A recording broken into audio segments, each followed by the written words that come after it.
വന്നപ്പോൾ ഒരാളെ കാണിച്ചു തരണോ? ഉറങ്ങണമെന്നും പറഞ്ഞിട്ട് പോയതാണ്. ഞാൻ കാണിച്ചു തരാം.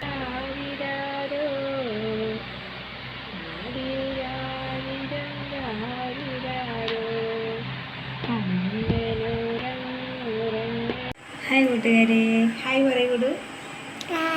ഹായ് കൂട്ടുകാരെ, എല്ലാവർക്കും ഞങ്ങളുടെ ഇന്നത്തെ വിശേഷത്തിലേക്ക് സ്വാഗതം. അപ്പോൾ ഇന്നിവിടെ ഡ്യൂട്ടി സ്ഥലത്തിരുന്നിട്ടാണ് ഞാൻ ഇൻട്രോ പറയണത്. അപ്പോൾ മൂന്ന് ദിവസം കഴിഞ്ഞു വീഡിയോ ഇട്ടിട്ട്. അപ്പോൾ ഒരെണ്ണം ഇടാമെന്ന് ഓർത്തു. അപ്പോൾ വൈകുന്നേരത്തെ കുറച്ച് വിശേഷങ്ങളാണ്. നമ്മൾ എത്ര തിരക്കുണ്ടെങ്കിലും അത് നമ്മൾ ആസ്വദിക്കാൻ തുടങ്ങിക്കഴിഞ്ഞാൽ അതൊരു രസമാണ് എന്നുള്ളതാണ് സത്യം കേട്ടോ.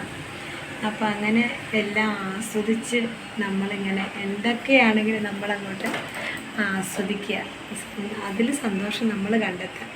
അപ്പോൾ അങ്ങനെ എന്താ പറയുക, അങ്ങനെ ആകുമ്പോൾ നമ്മളെ മൈൻഡ് എപ്പോഴും ഫ്രീ ആയിട്ടിരിക്കും കേട്ടോ.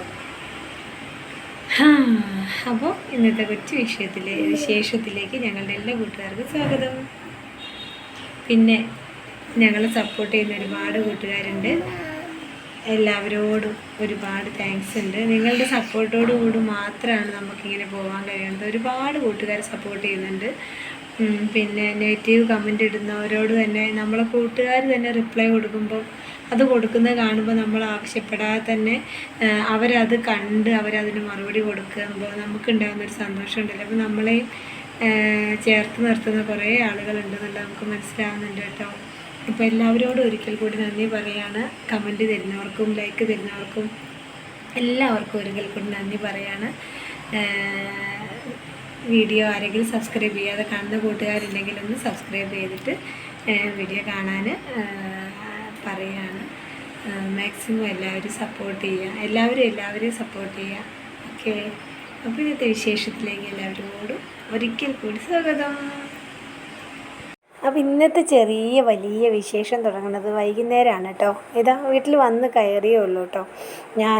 ഞാനും മോനൂസും ഒരുമിച്ചാണ് പോയത്. ആദ്യക്കൂട്ടൻ നേരത്തെ പോയി കേട്ടോ. ആദ്യക്കൂട്ടൻ കടയിലേക്ക് വന്നില്ല കേട്ടോ. കാരണം അങ്ങോട്ട് വന്നു കഴിഞ്ഞാൽ പിന്നെ അവനെ അവിടെ ഇരിക്കണ്ടേ. വീട്ടിലേക്ക് വരികയാണെങ്കിൽ കുറച്ച് നേരം കളിക്കാം, ഓടിപ്പാഞ്ഞ് ഫുട്ബോൾ കളി, തോട്ടിച്ചാട്ടം, ഇങ്ങനെയുള്ള കളികളൊക്കെ ഉണ്ട്. അപ്പോൾ വന്നിട്ട് പിന്നെ മാറ്റാനൊന്നും ഞാൻ നിൽക്കാറില്ല കേട്ടോ. വന്ന പാട് അതേ വേഷത്തിൽ അങ്ങോട്ട് ഇറങ്ങും. ഒന്നും മുറ്റടിക്കാൻ തന്നെ ഇറങ്ങാറില്ല. അധികമാവുന്ന ദിവസം, അതായത് മുറ്റത്തേക്ക് നോക്കുമ്പോൾ വല്ലാതെ അസ്വസ്ഥത തോന്നുന്ന ദിവസം മാത്രമേ മുറ്റടിക്കാൻ ഇറങ്ങാറുള്ളൂ. ഇല്ലെങ്കിൽ നേരെ അടുക്കളയിലോട്ടാണ് ഓടി കയറാറുള്ളൂ കേട്ടോ. അപ്പോൾ ഇന്ന് വന്ന പാട്, ഇന്നല്ല 2 ദിവസം മുമ്പത്തെ വീഡിയോ ആണ്. അപ്പോൾ വന്ന പാട് എന്ത് ചെയ്തു, വേഗം മുറ്റടിച്ച് വരാമെന്ന് ഓർത്തു. മുറ്റടിച്ച് വാരി. അപ്പോൾ വീഡിയോ ഇടണമെന്നൊന്നും വിചാരിച്ചിട്ടൊന്നും ഉണ്ടായിരുന്നില്ല. പിന്നെ മോനവിടെ ഉള്ളതുകൊണ്ട് അവനൊന്ന് പിടിച്ചു വെച്ചിരുന്നു കേട്ടോ. പിന്നെ മുറ്റടിക്കൽ കഴിയുമ്പോൾ തന്നെ ചുറ്റിനും അടിച്ചു വാരി വരുമ്പോൾ തന്നെ കുറച്ച് സമയമാവും കേട്ടോ. അതെല്ലാം കഴിഞ്ഞു വിളക്ക് വെച്ച് നാമം ചൊല്ലി കഴിഞ്ഞിട്ടാണ് പിന്നെ പോയിട്ട് കുറച്ച് പിടിച്ച് വെച്ചത് കേട്ടോ. ഇനി അകത്ത് മുതൽ ഇങ്ങ് വരെ പണിയുണ്ട്, അടിക്കാനുണ്ട്. വരികളെല്ലാം ചാറപ്പറയായിട്ട് കിടക്കുകയാണ്. തുണികൾ മടക്കി വെക്കാനുണ്ട്. ദൈവം സഹായിച്ചെന്തോ കുഞ്ഞേട്ടൻ മീൻ നന്നാക്കി തന്നു കേട്ടോ. അപ്പോൾ നന്നാക്കി വെച്ചത് കാരണം ഞാൻ മുറ്റടിച്ച് വാരി വന്നപ്പോഴത്തേക്കും ഞാൻ മീൻ നന്നാക്കി വെച്ചായിരുന്നു കേട്ടോ. അത് വലിയ കിട്ടലായിരുന്നേ. ഞാനെന്നിട്ട് പറഞ്ഞു, ദൈവമേ ഇന്ന് മഴയെങ്ങാനും പെയ്യോ? അല്ല, അങ്ങനെയൊന്നുമില്ല കേട്ടോ, ഇടയ്ക്കൊക്കെ സഹായിക്കാറുണ്ട് കേട്ടോ. അങ്ങനെ പിന്നെന്താ പറയുക, അപ്പം അയലയായിരുന്നു കേട്ടോ. അപ്പോൾ ഞാൻ ആദ്യമൊക്കെ കുഞ്ഞിൻ്റെ അയലത്തല എടുക്കാൻ സമ്മതിക്കില്ല എന്നിട്ടോ. ഇത് പൂച്ചയ്ക്ക് കൊടുക്കുന്ന സാധനം തിന്നും പറഞ്ഞാൽ കളിയാക്കുമായിരുന്നു കേട്ടോ. പക്ഷെ പിന്നെ എന്തല്ലോ, ഈ മുല്ലപ്പൂമ്പിടി ഏറ്റ് കിടക്കും കല്ലിനും ഉണ്ടൊരു സൗരഭ്യം എന്ന് പറയും പോലെ ഇങ്ങനെ ഞാനങ്ങനെ ഉണ്ടാക്കി ഇപ്പം മൂപ്പരും അയലത്തല കളയാതെ ആയിട്ടോ. അപ്പോൾ ഞാൻ നോക്കുമ്പോൾ അയലത്തലയൊക്കെ എടുത്ത് വെച്ചിട്ടുണ്ട് കേട്ടോ. അങ്ങനെ ഞങ്ങൾ കറിയാക്കാൻ വേണ്ടി ഞാൻ കറി അടുപ്പത്ത് വെച്ചു. അപ്പോഴത്തേക്കും ആദ്യകൂട്ടൻ ഒരുപാട് കാര്യങ്ങൾ പഠിക്കാനുണ്ട്, ഹോംവർക്കുണ്ട്, കാര്യങ്ങളുണ്ട്. അപ്പം അവർ രണ്ടാളും പഠിക്കാനിരിക്കാൻ പറഞ്ഞിട്ടാണ് പിന്നെ ഞാൻ എന്ത് ചെയ്യും, അതിൻ്റെ ഇടയിൽ കൂടി ഞാൻ അകം ഒക്കെ അടിച്ചു വാരും കേട്ടോ. സത്യം പറഞ്ഞാൽ വിളക്ക് വെച്ചതിന് ശേഷം അടിച്ചു വാരരുതെന്നാണ്. പക്ഷേ വിളക്ക് വെച്ചതിന് ശേഷം ഒരുപാട് നേരം കഴിഞ്ഞു. പിന്നെ വിളക്കൊക്കെ എടുത്ത് വെച്ച് കഴിഞ്ഞിട്ട് എനിക്കൊന്ന് 8 മണിയൊക്കെ ആകുമ്പോഴാണ് പിന്നെ പരിപാടിയൊക്കെ തുടങ്ങുന്നത്. അപ്പോൾ അങ്ങനെ അടിച്ചു വാരൽ. ഇതിൻ്റെ ഇടയിൽ കൂടി ആദ്യകൂട്ടനെ പഠിപ്പിക്കാനുള്ള കാര്യങ്ങളുണ്ട്. പക്ഷേ ഇപ്പോൾ ഞാൻ ഒരു 3 മാസത്തേക്ക് ട്യൂഷന് പിള്ളേരോട് വരണ്ടെന്ന് പറഞ്ഞതായിരുന്നു കേട്ടോ. എനിക്ക് എത്തിക്കാൻ കഴിയുന്നില്ല. 2-3 മാസം കഴിയട്ടെ എന്ന് പറഞ്ഞിട്ട് ഞാൻ തൽക്കാലം നിർത്തിയതാണ്. അവരും കൂടെ വരുമ്പോൾ എന്നെക്കൊണ്ട് പറ്റുന്നില്ല. ഞാൻ എന്താ പറയുക, തല പൊന്തുന്നില്ല. പിന്നെ ഈ പറഞ്ഞ പോലെ കുഞ്ഞാട്ടയ്ക്കാണെങ്കിലും എന്താ പറയുക, പണി കഴിഞ്ഞ് വന്ന് കഴിയുമ്പോൾ ഞാനിങ്ങനെ എപ്പോഴും എൻഗേജ്ഡ് ആവുമല്ലോ. അപ്പം അവർ കാര്യങ്ങളിലൊന്നും ഒരു ഇതില്ലാതെ വരുന്നു എന്നുള്ളൊരു എന്താ പറയുക, ഭയങ്കരമായ പ്രശ്നങ്ങൾ, വിഷമങ്ങൾ. അപ്പോൾ പിന്നെ ഞാനത് തൽക്കാലം അവിടെ നിൽക്കട്ടേന്ന്. സത്യമാണ്, വന്നു കഴിഞ്ഞാൽ പിന്നെ പിടച്ച് പണി തീർത്തിട്ട് വേണം ട്യൂഷൻ തുടങ്ങാൻ. അപ്പോൾ അത് കഴിയുമ്പോഴത്തേക്കും അടുത്ത ട്യൂഷൻ അത് കഴിയുമ്പോൾ ചിലപ്പം അടുക്കളയിലെ പണിയൊന്നും കഴിഞ്ഞിട്ടുണ്ടാവില്ല. പിന്നെ അത് കഴിഞ്ഞിട്ട് 8:45 ആവും കുട്ടികൾ പോകുമ്പോൾ. പിന്നെ അത് കഴിഞ്ഞിട്ട് ഭക്ഷണം ഉണ്ടാക്കി കഴിക്കുമ്പോഴത്തേക്കും 9-9:30 ആവും. അത്ര സമയം ലേറ്റാവും. എല്ലാം കൊണ്ടും ആകെപ്പാടെ ഒരു എന്താ പറയുക, ആകെ മൊത്തം ടെൻഷനായിരുന്നു കേട്ടോ. ഇപ്പോൾ കുറച്ച് ദിവസമായിട്ടൊരു സമാധാനമുണ്ട് സത്യം പറഞ്ഞാൽ. പക്ഷേ അവിടെ ഒരു പ്രശ്നം വന്നത് എന്താണെന്ന് വെച്ചാൽ, അപ്പോൾ എന്താണെന്ന് വെച്ചാൽ ആദ്യകൂട്ടൻ്റെ അടുത്തിരുന്നുള്ള പഠിപ്പിക്കൽ നടക്കുന്നില്ല. കാരണം ഞാനിങ്ങനെ പണിയെടുക്കുന്നതിൻ്റെ ഇടയിൽ അവന് പോയി പറഞ്ഞു കൊടുക്കും. അങ്ങനെ മറ്റേതെന്ന് പറഞ്ഞാൽ നമ്മൾ നിർബന്ധമായിട്ട് അവിടെ ഇരിക്കണം. ആ കുട്ടികൾ പോണ സമയം നമ്മളവിടെ ഇരിക്കണമല്ലോ. അപ്പം ഞാൻ എന്ത് ചെയ്യും, എൻ്റെ പണിയെടുക്കുന്നതിൻ്റെ ഇടയിൽ ഞാൻ പോയിട്ട് പറഞ്ഞു കൊടുക്കാൻ കേട്ടോ ചെയ്യുക. അതൊരു ഭയങ്കരമായിട്ടുള്ളൊരു കുറവായിട്ട് എനിക്ക് ഫീൽ ചെയ്യാറുണ്ട് കേട്ടോ. എനിക്ക് അവരെ അടുത്തിരുന്ന് 1 മണിക്കൂർ അവരെ അടുത്തിരുന്ന് പഠിപ്പിക്കണം എന്നുണ്ട്. പക്ഷേ സമയം ഒക്കുന്നില്ല എന്നുള്ളതാണ്. അങ്ങനെ പിന്നെ എന്താണേലും പറഞ്ഞു കൊടുക്കും. പിന്നെ കുറേയൊക്കെ അവർ സ്വന്തം വായിക്കും. പിന്നെ വലിയവന് മോനുസിനോട് പറയും, എടാ പറഞ്ഞു കൊടുക്കടാന്ന് പറയും. അങ്ങനെ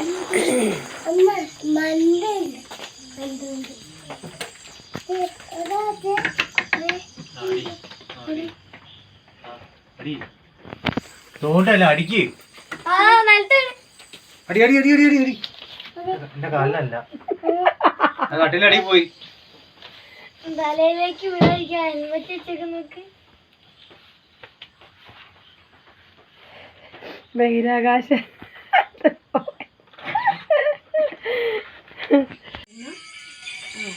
പാഞ്ഞിനെ പോലെ ഞങ്ങളും പാഞ്ഞിനെ പോലെ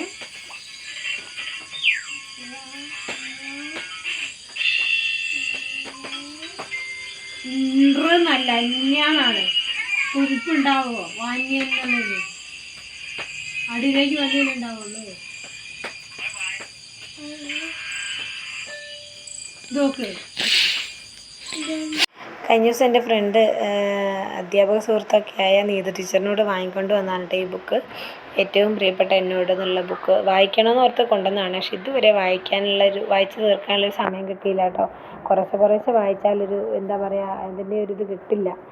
ഇന്ന് വായിക്കണം അങ്ങനെ. അപ്പം ഞാനത് ഇവൻ്റെ പഠനമൊക്കെ അതിൻ്റെ ഇടയിൽ വായനയൊക്കെ കഴിഞ്ഞിട്ടുണ്ടായിരുന്നു. ഞാൻ അതിൻ്റെ ഇടയിൽ നോക്കുമ്പോൾ അവനതെടുത്ത് നോക്കുന്നൊക്കെ ഉണ്ടായിരുന്നു കേട്ടോ. അതൊക്കെ കഴിഞ്ഞ് ചോറൊക്കെ കൊടുത്തു. ഇതുവരെ ഞാൻ മേലൊന്നും കഴുകിയിട്ടില്ല കേട്ടോ. അതേ വേഷത്തിൽ നടക്കുകയാണ്. പണികളൊക്കെ ഒരുവിധം ഒതുക്കിയിട്ടുണ്ട്. അടിച്ചു വാരലും ബെഡെല്ലാം വൃത്തിയാക്കൽ അങ്ങനെയുള്ള കാര്യങ്ങളൊക്കെ കഴിഞ്ഞിട്ടുണ്ട്. അപ്പം നോക്കുമ്പോൾ ചോറ് കഴിഞ്ഞില്ല കേട്ടോ. ചോറ് എടുത്തപ്പോഴാണ് ചോറ് കഴിയാത്തത്. ദോശ വേഗം ഗോതമ്പ് പൊടി കലക്കി ദോശ ചുടാൻ വേണ്ടിയിട്ട് കേട്ടോ. പക്ഷേ അതെല്ലാം കൂടെ കിട്ടുന്നുണ്ടായിരുന്നില്ല. തിരക്ക് കൂട്ടിയിട്ടായിരിക്കും കിട്ടുന്നുണ്ടായിരുന്നില്ല കേട്ടോ.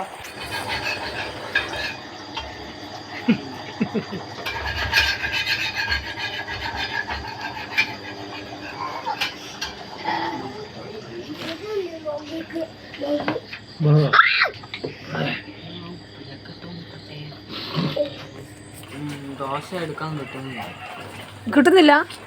ആ കുത്തിപ്പറിച്ച് ചുറ്റി കൂട്ടിയിട്ട് കൊണ്ടുപോവാ. നിനക്ക് വേണ്ട, കൊണ്ടുപോവാന്നാ, ഞാൻ വാരിത്തരാം.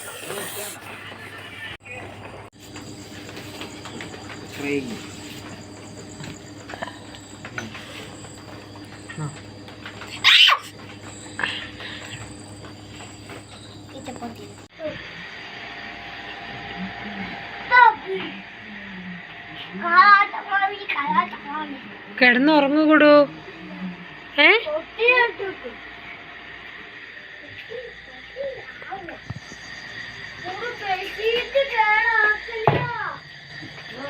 അരി വെള്ളത്തിലിടാൻ മറന്നു പോയിരുന്നു കേട്ടോ. ഇനിയിപ്പോൾ തൽക്കാലം രാവിലെ അരച്ച് ചൂടാന്ന് വെച്ചിട്ട് വെള്ളത്തിലിട്ട് വെക്കട്ടെ.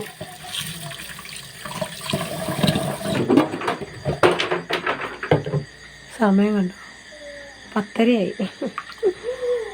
സമയം 10:30 10:30.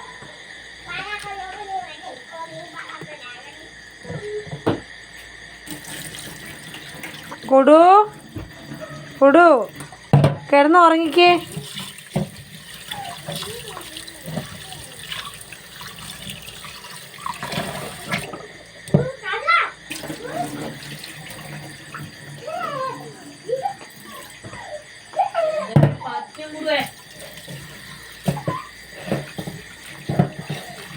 എല്ലാം കഴിഞ്ഞ് ഓരോരുത്തർ ഉറങ്ങാൻ തുടങ്ങിട്ടോ.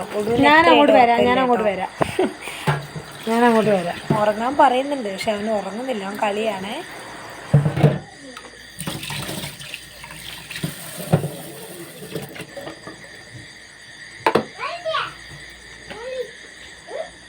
വടി എടുക്കണോ കൊടു? കൊടു ഞാൻ വടി എടുക്കണോ? ഞാൻ അങ്ങോട്ട് വരാം. മേലൊക്കെ കഴുകി വന്നിട്ടോ. സമയം 10:45 ഞാൻ മേല് കഴുകി വന്നപ്പോൾ ഒരാളെ കാണിച്ചു തരണോ? ഉറങ്ങണമെന്ന് പറഞ്ഞിട്ട് പോയതാണേ. ഞാൻ കാണിച്ചു തരാം. ഇതുണ്ടോ? നോക്ക് നിൽക്കുന്നേ. കിടന്ന് ഉറങ്ങണമെന്നൊക്കെ പറഞ്ഞ് പോയതാ ഞാൻ.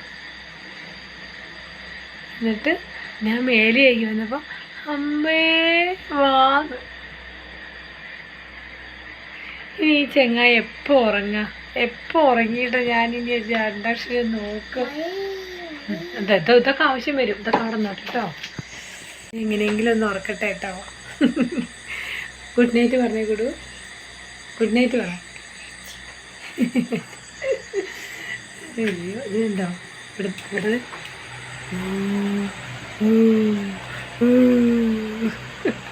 എല്ലാവരും ഉറങ്ങി. ഇനി കുഞ്ഞുറങ്ങുമ്പോൾ കുറച്ച് നേരം പഠിക്കട്ടെ കേട്ടോ.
ഇപ്പം തന്നെ സമയം 11:30 ആവാനായിട്ടുണ്ടാവും. ഇനി എത്ര നേരം നോക്കാൻ പറ്റുമെന്ന് അറിയില്ല. എന്താണേലും കുറച്ച് നേരം പുസ്തകം നോക്കട്ടെ കേട്ടോ.